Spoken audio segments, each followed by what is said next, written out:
There was a time when teenagers didn't shape culture, they simply followed it. But everything changed in the 1950s when a modest television show from Philadelphia invited them to dance, to laugh, and to be seen. American Bandstand wasn't just a program, it was a mirror reflecting a generation discovering itself in real time. For the first time, young Americans weren't just watching, they were leading. Their voices, their clothes, their rhythm began to define the nation's heartbeat. What started as an after-school dance show soon became the pulse of an entire era, where youth found both freedom and identity under the studio lights. From the way they moved to the way they loved, the kids of Bandstand rewrote the meaning of growing up in America. And it all began with a single spark, the rhythm that turned ordinary afternoons into a nationwide phenomenon, the dance craze. Standing at number 5 is the movement that started it all, the dance craze. Before American Bandstand, dances came and went quietly, living only in small-town halls or weekend parties. But once television entered the picture, every step, every spin, every rhythm became contagious. A single move performed on a weekday afternoon in Philadelphia could echo across the country by the end of the week. The Stroll was the first to take over. It wasn't complicated, and maybe that was the magic. Two lines of smiling teenagers faced each other, meeting in the middle to glide, turn, and trade shy glances as the crowd clapped along. When Justine Carrelli and Bob Clayton danced it on screen, they didn't just show people how to move, they showed them how to feel. Across the nation, high school gyms turned into makeshift studios and living rooms into tiny dance floors. America had found its rhythm. Then came the twist. It broke every rule. No partner was required, no steps to memorize, just music and motion. Chubby Checker's appearance on Bandstand sent shockwaves through the country. Suddenly, teenagers didn't need permission to dance, they just did. What started as a fun moment on television became a cultural earthquake. Adults didn't understand it, but that was the point. The kids weren't asking for approval anymore. The camera work on Bandstand made it even more intimate. It didn't just show full-body movements. It caught the smiles, the hands, the light in their eyes. Dancers became characters, and viewers at home felt like they were part of the crowd. Every flick of a wrist, every playful spin, every laugh between partners was copied in homes from New York to California.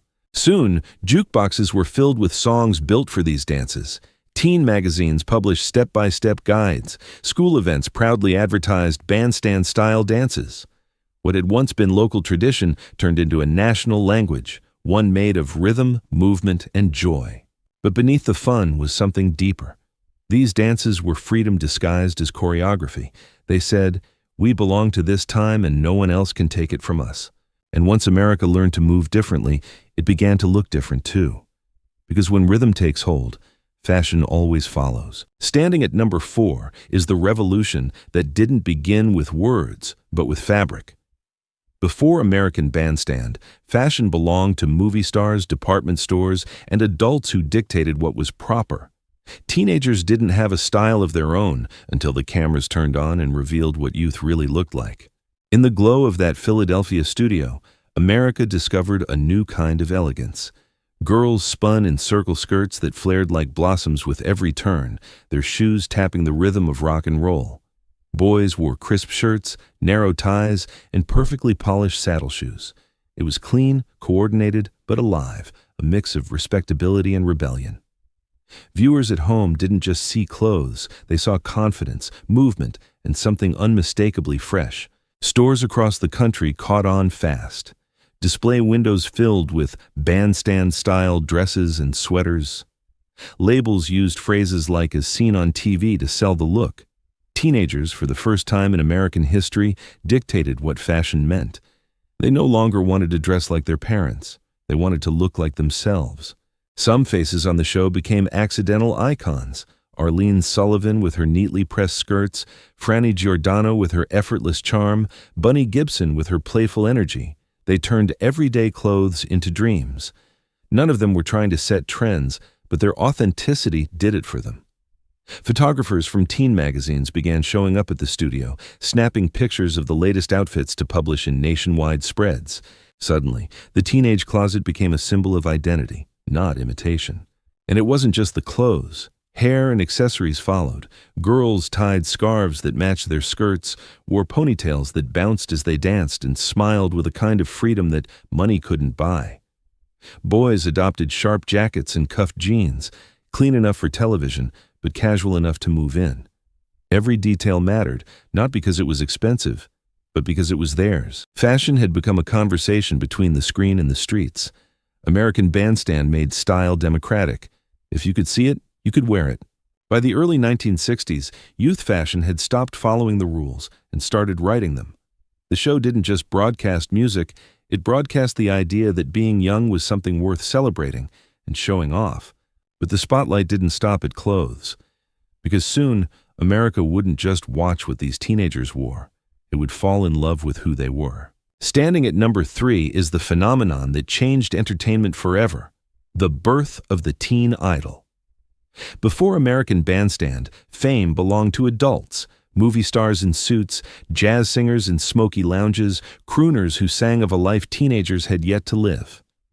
But in the late 1950s, a shift began. When Dick Clark introduced young singers who looked, talked, and dressed like the kids in the audience, everything about celebrity changed. Names like Fabian, Frankie Avalon, Paul Anka, and Connie Francis became the new royalty of American youth. They weren't unreachable icons, they were familiar faces.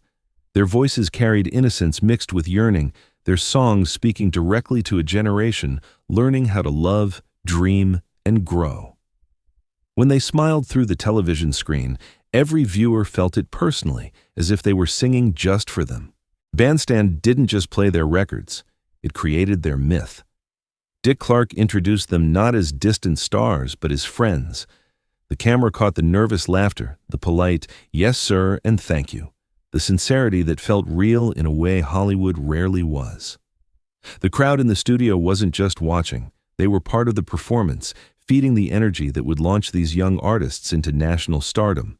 And behind the scenes, record companies were watching closely. They realized that teenagers were no longer passive listeners. They were a market with enormous power.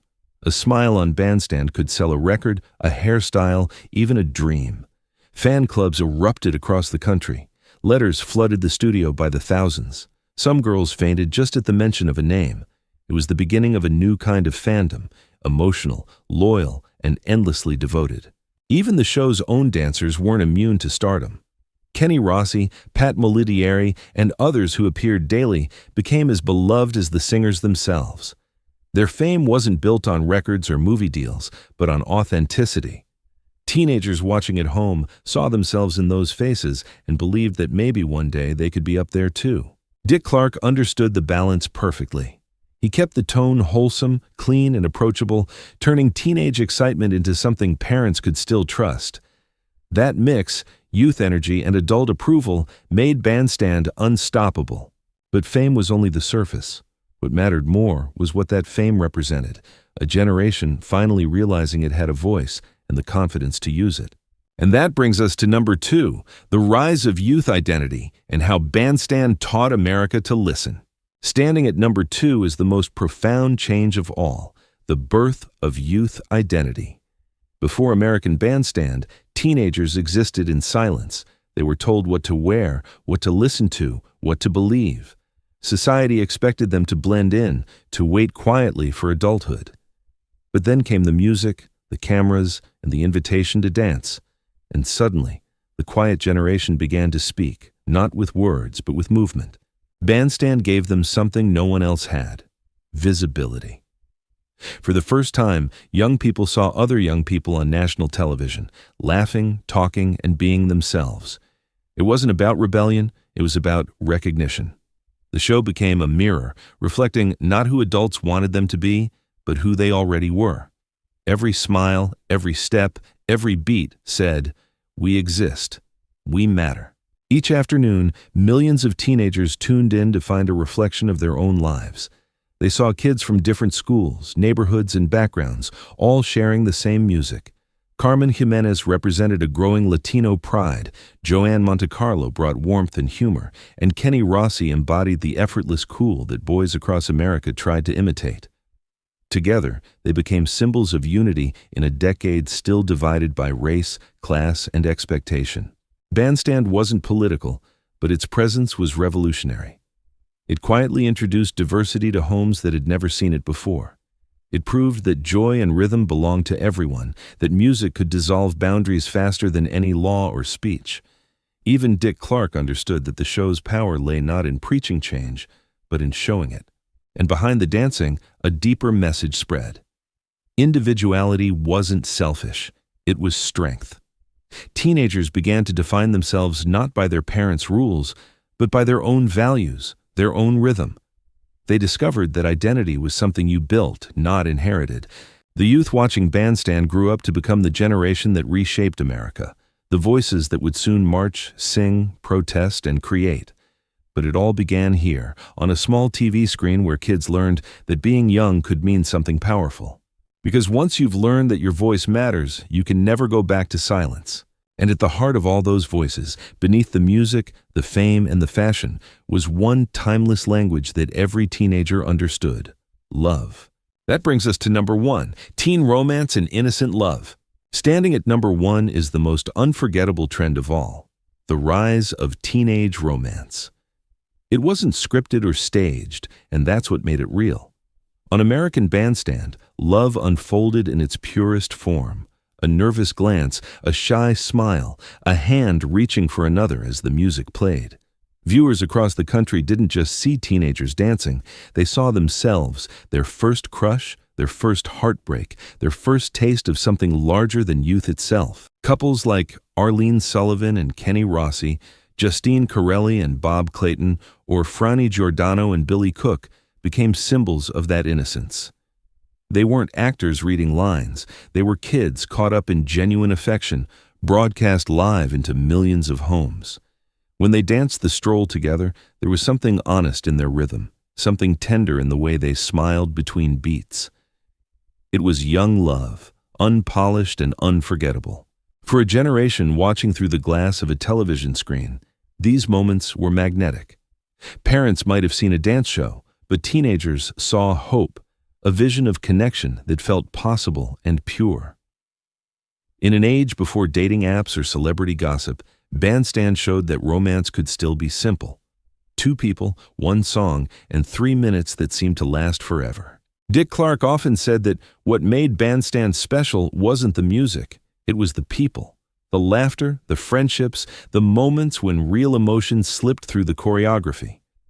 It reminded America that love wasn't about glamour or rebellion. It was about sincerity. Decades later, the memory still lingers. Ask anyone who grew up watching, and they'll remember the sparkle in those couples' eyes, a mixture of youth, trust, and discovery. It was the kind of love that belonged to an era before cynicism, when dancing close meant something and the whole world seemed to pause between heartbeats.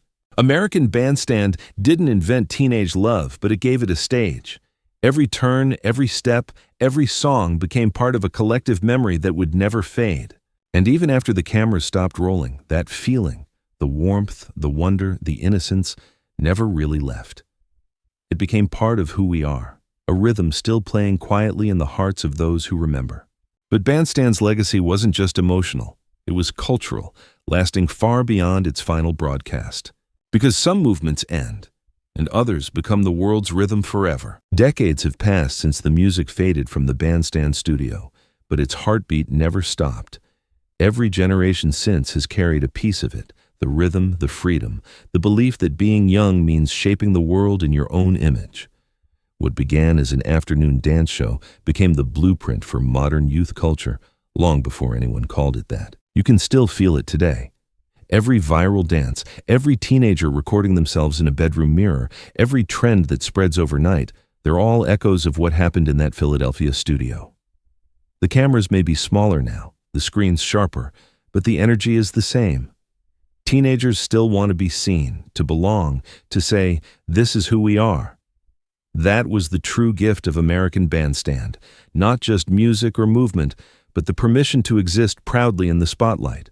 The 5 trends that began there, dance, fashion, fame, identity, and love, have woven themselves into everything that came after. MTV, YouTube, TikTok, all of them, in some way, carry the DNA of Bandstand. The show taught the world that culture doesn't trickle down from the top, it rises up from the dance floor. It also left behind something deeper than style or sound: connection. In a divided America, Bandstand offered a rare image of unity. Teenagers of different races and backgrounds moved side by side, bound not by words but by rhythm. It was quiet progress, but progress all the same. When people look back at those grainy black and white clips today, they don't just see dances or haircuts, they see possibility. They see a time when everything felt new, when the future was just beginning to hum to a rock and roll beat. The show ended, the dancers grew older, and the world moved on, but the feeling never disappeared. The laughter, the motion, the innocence of that time still pulsed through the culture that followed. American Bandstand didn't just capture a moment in history. It taught every generation afterward how to create one of their own. And even now, somewhere between nostalgia and the next new thing, the rhythm continues, steady, timeless, and very much alive. More than half a century later, American Bandstand remains more than just a memory. It's a heartbeat that still echoes through time. What began in a small Philadelphia studio became the soundtrack of a generation that refused to stay in the background. It gave young people a stage, a rhythm, and the courage to define who they were. And in doing so, it changed what it meant to grow up in America. Every trend that started there, the dance moves, the fashion, the idols, the identity, the love, became the building blocks of youth culture itself. And though the faces have changed, the feeling hasn't. That spark of discovery, that joy of belonging, still lives in every song, every movement, every shared moment that brings people together. American Bandstand didn't just celebrate music, it celebrated life in motion. It reminded the world that growing up could be beautiful, and that sometimes the simplest dance can leave the deepest mark. Which of these bandstand trends do you remember most, or wish you could have lived through yourself? Subscribe now and let the memories keep dancing.